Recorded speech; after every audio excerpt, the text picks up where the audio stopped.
This podcast is not intended to be used for medical advice and is solely the opinion of the host. Please consult your physician. Welcome to the podcast where we talk about cannabis. Community violation. Code Green Plant. And we are back. I still haven't come up with a name yet for this series.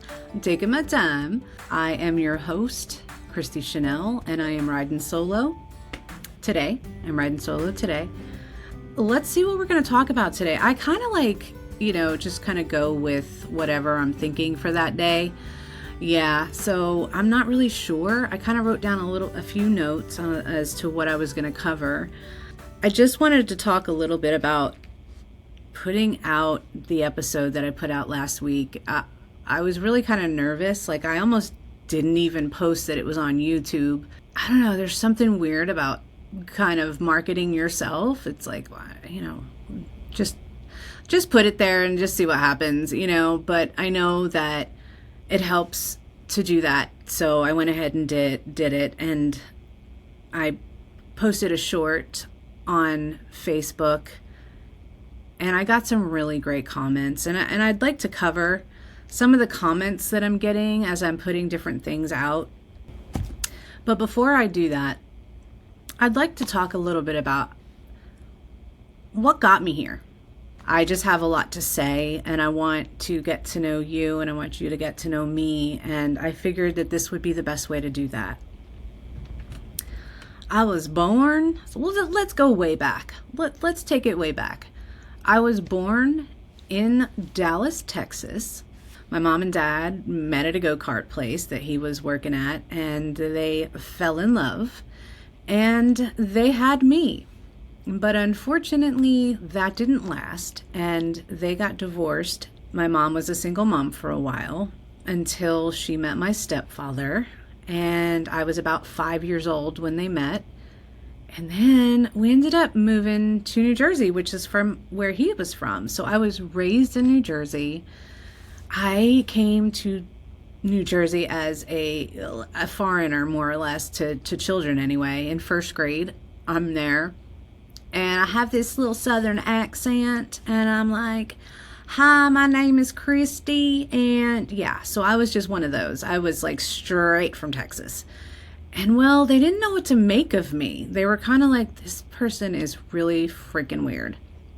So my first grade teacher, Miss Lisi, it was school 27. In Colonia, New Jersey. My first grade teacher, Miss Lisi, she really liked me. It was probably, I'd probably feel the same way. This little cute Southern girl. But the kids didn't. I would get made fun of left and right, Well, I think one of the names was Corroded Christy. So I felt like I was just sad a lot. I was sad a lot. And yeah, my first grade years weren't the best. I didn't feel really good. And I get it. You're different. You're not the same as everybody else. And kids don't necessarily know how to react to that. So I don't blame our young little minds for what happened. And I kind of actually understand why. Obviously, I don't condone bullying, and it was a hard thing for me. But I got through it. It made me stronger. It made me tougher. And I was able to, I got a thicker skin because of it, honestly. So I was raised in Jersey. I had some really close friends, but mostly I was in a relationship. I was in a relationship for almost all 4 of the years I was there. I think midway through my senior year, my high school sweetheart and I broke up. Thank God. No, I mean, he's a good guy. I want all the best in the world for him. But yeah, learning about love at 14 years old from this person was probably not the best way to start out my love life. I will tell you that right now. He cheated on me left and right, and I just kept loving him and thinking he's telling me the truth, and he wasn't. He absolutely wasn't. So that was my start into that type of thing. Did I love him? Yes. Did he love me? Yes. But it definitely wasn't one for the books. So yeah, so that was my start. And then I've always been in a relationship. I was in a relationship my whole life. My whole life, long relationship after long relationship after long relationship, and it was just a lot. It was a lot. Yeah, so I ended up in another long relationship. I went to visit my dad after high school, and I met my now ex there and ended up having a child from that relationship. I had my son Austin August 25th, and I turned 20 September 23rd of that year. So I was a young mom, just figuring out who I was and raising a child. So basically a child raising a child, really, when I look back on it, because my daughter right now is 21, and there ain't no way she's ready to have a child. So I couldn't say now I probably wasn't, in retrospect, ready. But at that point you think, oh, I can do anything. I can be anything, and it's all great. It made me put someone else before me. It made me maybe not do a lot of stupid things that I would have done had I not been in a relationship. There's no telling where I would have gone or ended up. I have no idea. But this was the path that I was supposed to be on, and I am very grateful for that. As you know, in my last episode, I talk about that my mom died at 44. Well, I was 24, right about to be 25, because we're 20 years apart as well. I know, right? That's kind of crazy. So I was 24, about to be 25 when my mom died, and I had a 5-year-old at the time. So my mom was able to at least see one of her grandchildren and be a part of one of her grandchildren's lives, and she was a really great grandparent. She really was. I mean, Austin now still has really great memories, and he's 30. So yeah, she made an impression on a little 5-year-old's heart.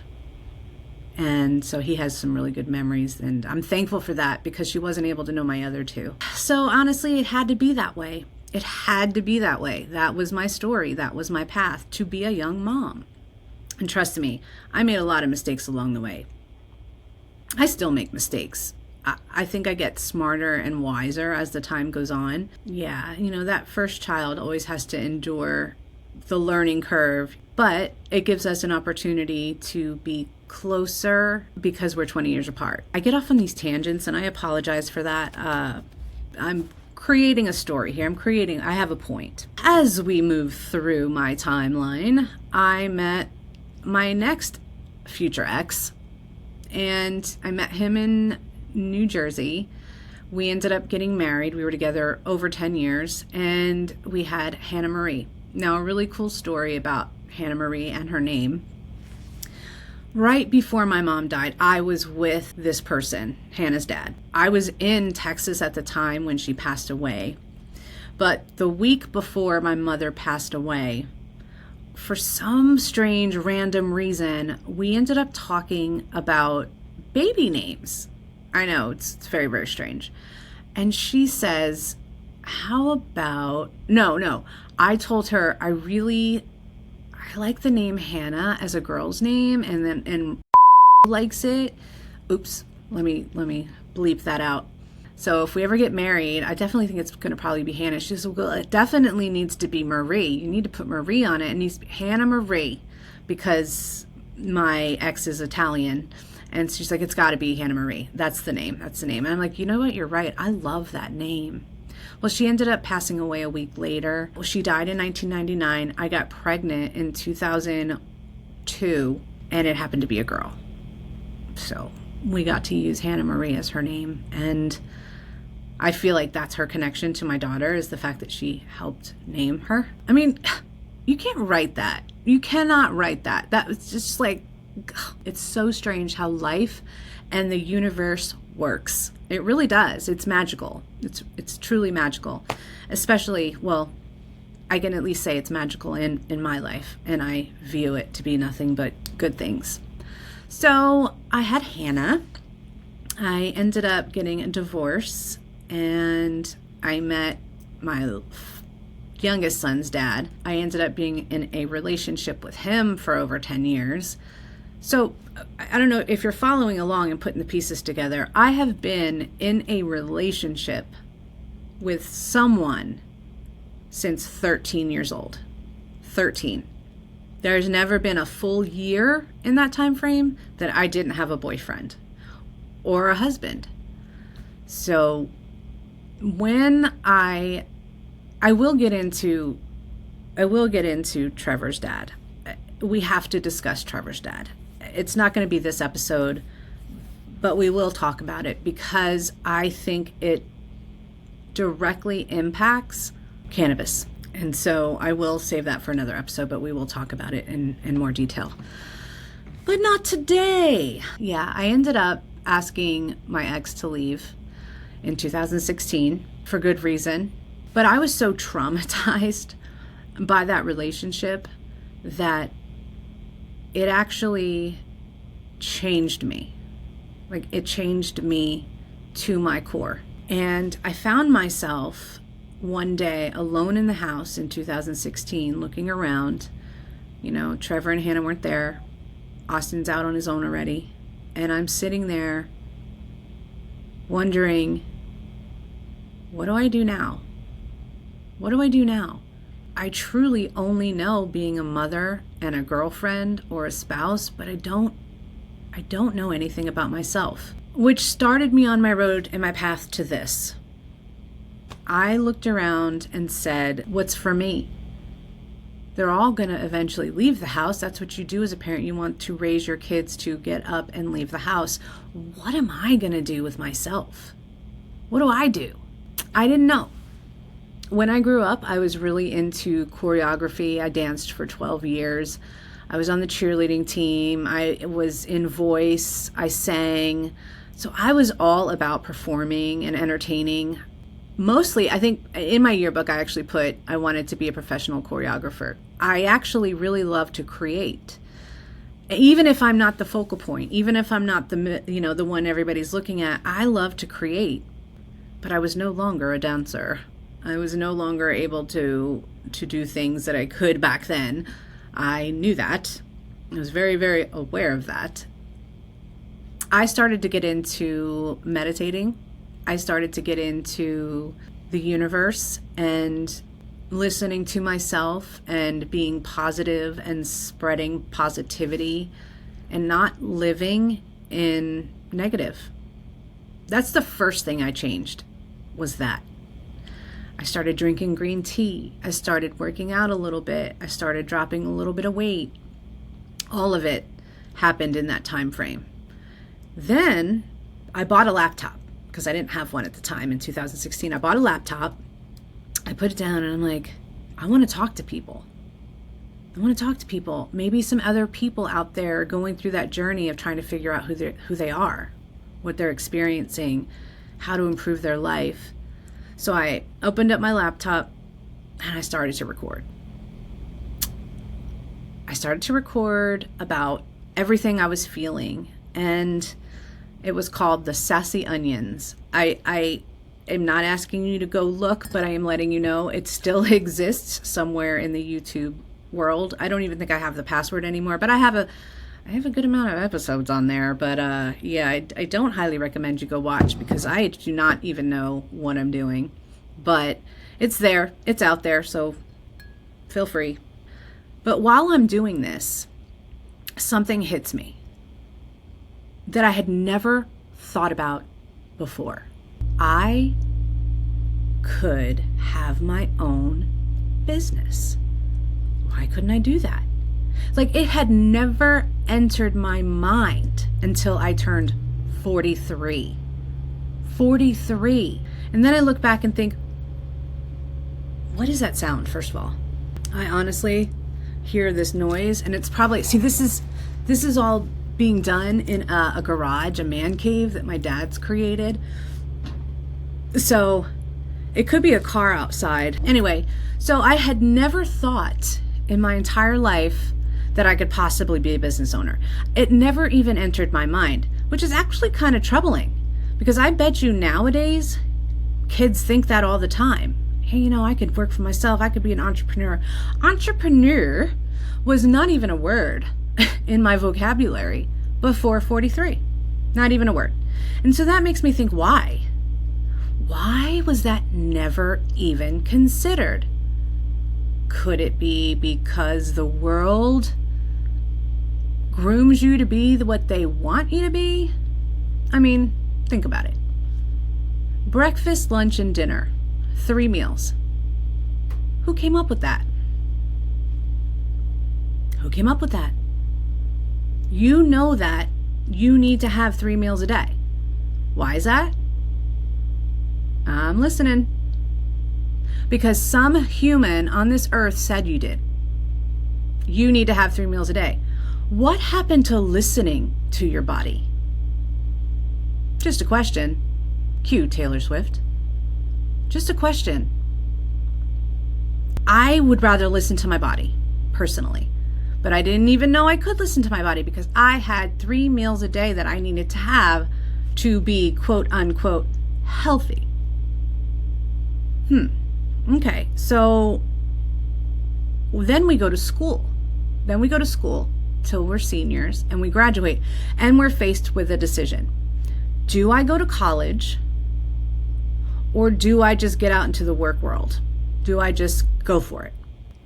My decision was I went to college for a couple of semesters and then I was like, nope, not what I want. And I went out into the work world. Okay, so if you're a kid, you're like, you know what, I graduated, I'm not ready to get out in the workforce. I want to go to college and just figure it out. Well, going to college and just figuring it out means you pretty much have loans that you're paying well after college. So you're in debt before you even get out. So basically, you go to college now, you pay thousands and thousands of dollars to get a career and come out and you don't even make enough in that salary to pay the college loans and survive. Just a question. Yeah, so these are the things that go through my head. Why didn't I ever think that I could do it? I don't know. I don't know. I can't answer that. I wish I had thought about it sooner because I'm in accounting now. Like my job right now is I manage a team of 9 people. I love working with the people, but yeah, no, this isn't the career that I wanted. This is the career that I fell into. And ironically, I fell into this career because I started out in construction. Yeah, we were building buildings and so I got into the construction world, but I loved it because I don't know. I just liked to be a strong woman in a male-dominated field. I kind of got a kick out of that. I loved it. I absolutely loved it. And that's how I ended up in it. And so that's what drove me. I like to be the odd woman out.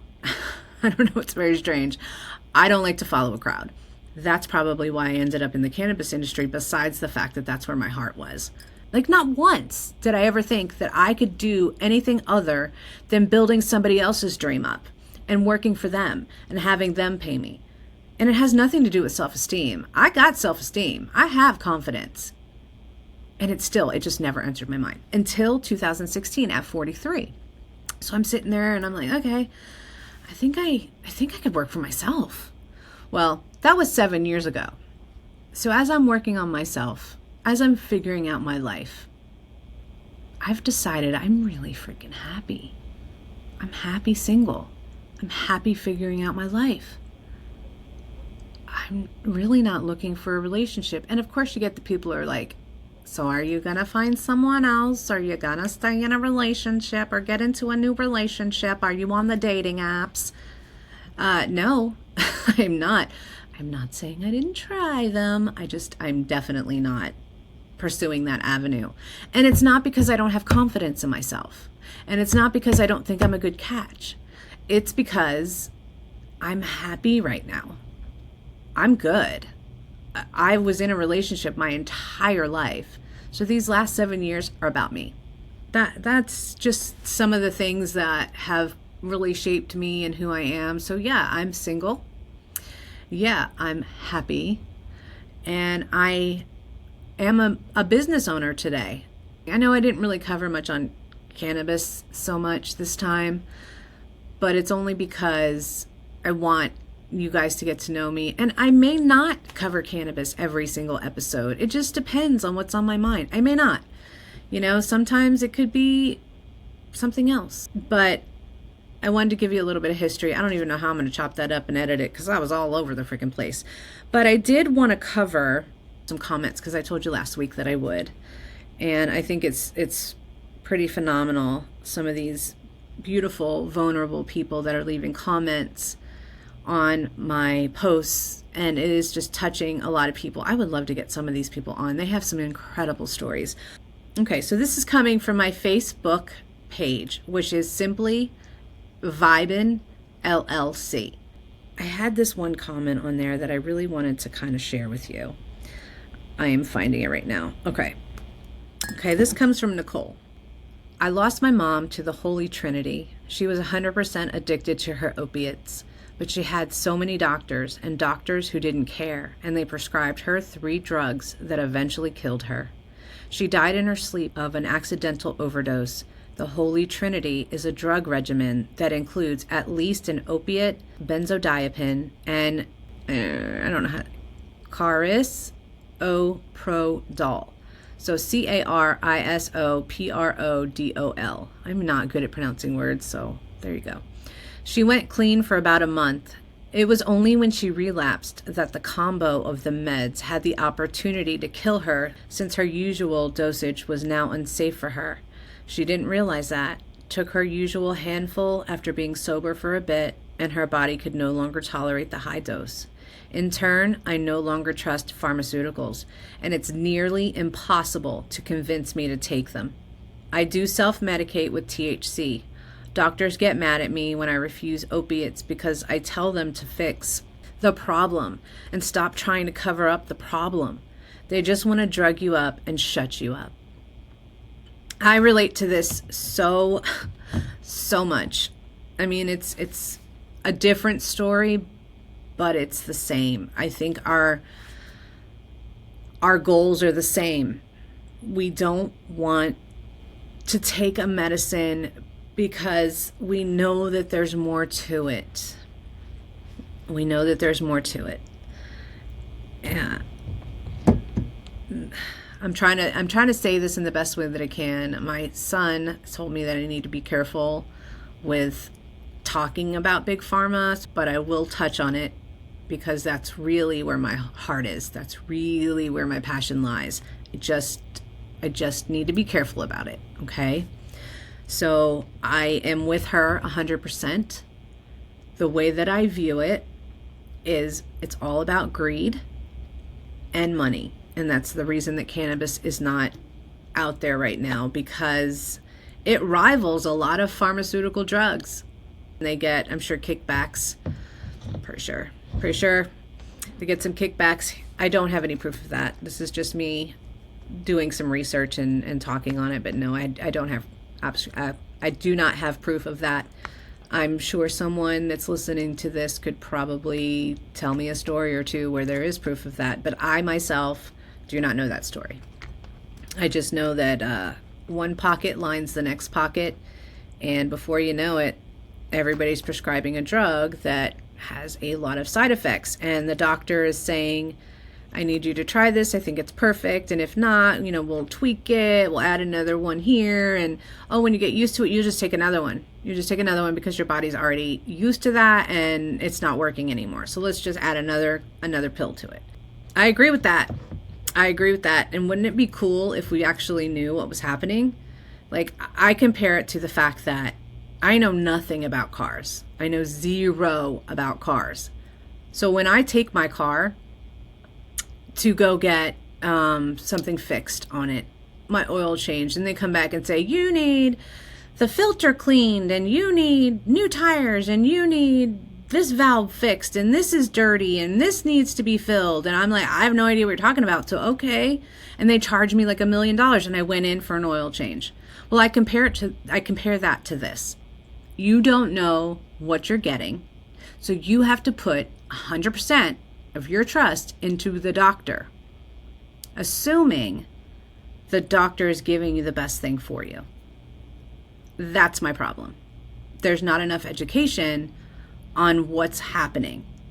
Therefore, all making us little drones looking straight ahead, like having the 3 meals a day. Does that make sense? It's just a question. Thank you for listening. Thank you for watching on YouTube. Please hit the like button, hit the subscribe button, come hang out. I appreciate you. Have a great day. Bye now.